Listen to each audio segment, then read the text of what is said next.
Marami ako na-cover ng mga political stories, pero isa siguro sa masasabi kong highlight, nakapuso moment, ay yung nung 2010 elections. Ito yung, ang kinover ko ay si former President Noynoy Aquino, kung saan gumamit kasi tayo doon ng technology, yung tinatawag natin na hologram effect. Tapos, tayo yung pinakaunang nakapag-interview sa kanya bilang president apparent or incoming president. Ito yung first time na napakabilis ng eleksyon dahil gumamit na tayo ng machine. So, umidlip lang kami ng konti after nung botohan. Kinabukasan, lamang na siya. Tapos, sinasabihan na ako ng producer na live tayo. So, mula sa unang putok ng araw, nagbabalita na tayo.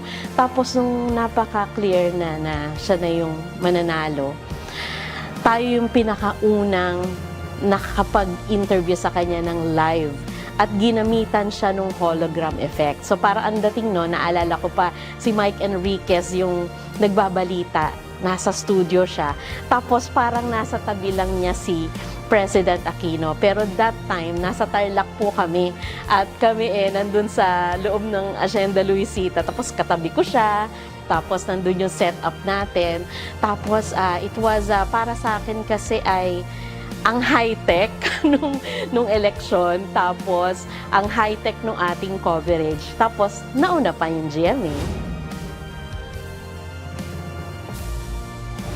Sa tagal na sa GMA ay napakarami ko ng kinover kaya parang wala akong ma-pinpoint ngayon. Pero bilang isang political reporter, masasabi ko na very memorable sa akin yung mga storya na tungkol sa change of leadership, presidential elections, political upheavals, change of leadership na walang eleksyon, ayan, na-cover ko yan sa GMA.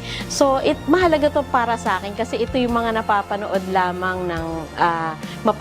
na lamang ng future generations. Tsaka, ito yung mga tipong mababasa na lamang sa history books ng future generations. Pero ako, nandun ako. Kaya thank you GMA kasi hindi lamang naging saksi ako, kundi naging bahagi ako ng mga makasaysayang pangyayari sa ating bansa. I am Sandra Aguinaldo and I'm proud to be a Kapuso. Happy 75th anniversary, GMA!